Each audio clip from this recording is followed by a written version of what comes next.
keluarga Atmaja ingin memutuskan pertunangan pernikahan.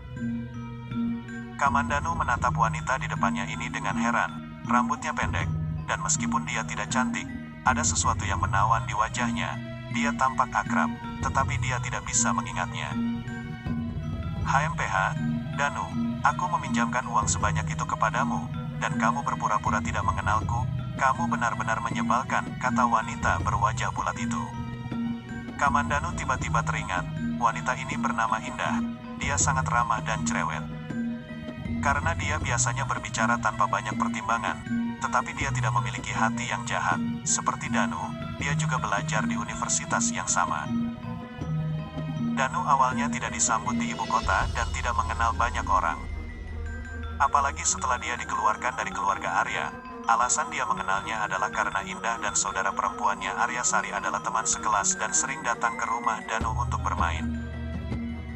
Meskipun Danu dikeluarkan dari keluarga Arya, banyak orang yang mengenal Danu pura-pura tidak mengenalnya. Namun, Indah sangat lincah dan tidak terlalu kalkulatif. Dia tidak berpura-pura bahwa dia tidak mengenalinya, sebaliknya. Dia bahkan meminjamkan uang kepadanya ketika dia mengalami masa-masa sulit dalam hidupnya.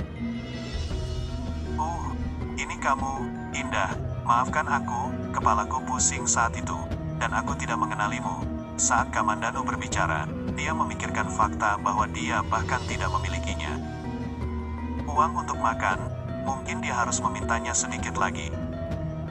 Tepat ketika Kamandanu memikirkan alasan untuk meminjam uang, Indah berbicara secara misterius. Danu, apakah kamu tahu siapa yang paling terkenal setelah kamu di ibu kota? Oh, saya seharusnya tidak mengatakan yang paling terkenal tapi paling lucu.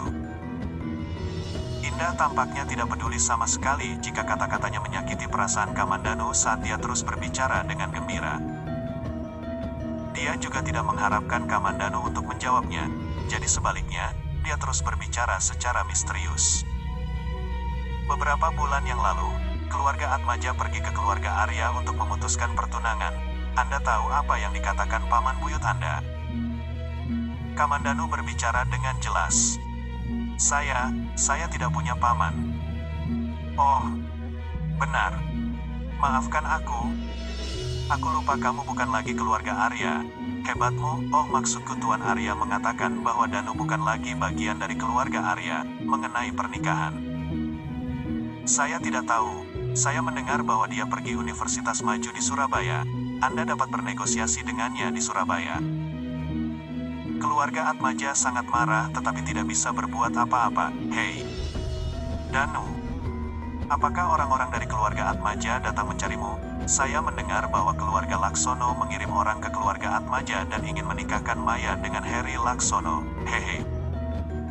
Kamu tidak akan bisa membayangkan apa yang dikatakan tunanganmu. Berbicara sampai saat itu, Indah memandang Kamandanu dengan sangat memuaskan. Dia ingin tahu reaksi Kamandanu. Kamandanu menggelengkan kepalanya. Sejujurnya, dia tidak memiliki kesan tentang Maya Atmaja. Meskipun dia mungkin wanita tercantik se-Jawa Tengah dan juga tunangannya.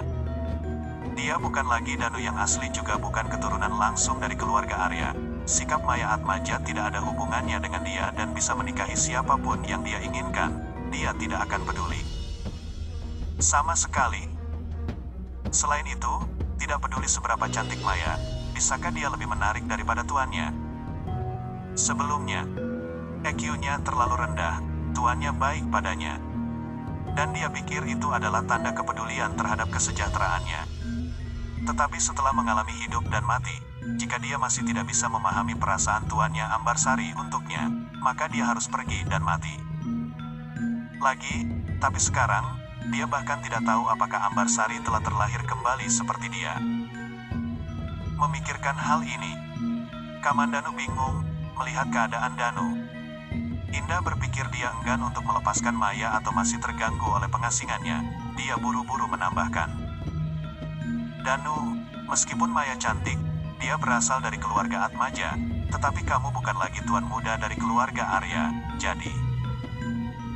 Tentu saja, Kamandanu mengerti apa yang dimaksud Indah dan tersenyum acuh tak acuh sebelum berkata, Maya, oh, aku sudah melupakannya. Dia mengatakan yang sebenarnya, Dia sama sekali tidak bisa mengingat siapa Maya. Berbicara tentang kesan, dia mungkin memiliki pendapat yang lebih besar tentang Indah. Indah memutar matanya, tetapi dia terus berbicara. Jika kamu mengatakan ini, Maya akan terluka. Tahukah Anda siapa yang paling banyak ditertawakan di Jawa Tengah? Itu dia. Kamandanu terkejut dan bertanya-tanya bagaimana mungkin dia bisa ditertawakan. Dia secara alami impoten dan dikeluarkan dari keluarga Arya. Dan jika keluarga Atmaja mengumumkan bahwa mereka memutuskan pertunangan, semuanya akan baik-baik saja. Bisakah seorang sendirian seperti dia berani melamarnya? Indah tidak menunggu jawabannya dan melanjutkan. Ketika keluarga Laksoni melamar Maya Atmaja, dia mengumumkan di depan umum, "Saya sudah menjadi wanita Arya Danu dan tidak akan menikahi orang lain." Tetapi dia hanya mengatakan, kecuali, dan tidak mengatakan apa-apa lagi.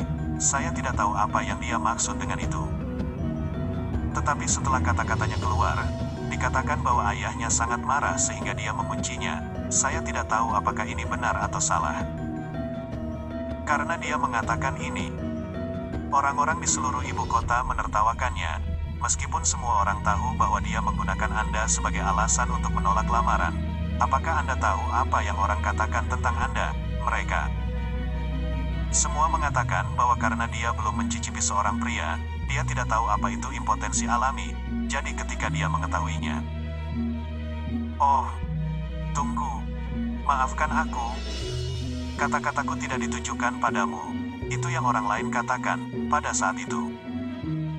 Indah akhirnya menyadari bahwa orang yang dia bicarakan ada di depannya. Saat itu, dia berpikir bahwa kemungkinan besar Danu akan melepas celananya untuk memeriksa barangnya.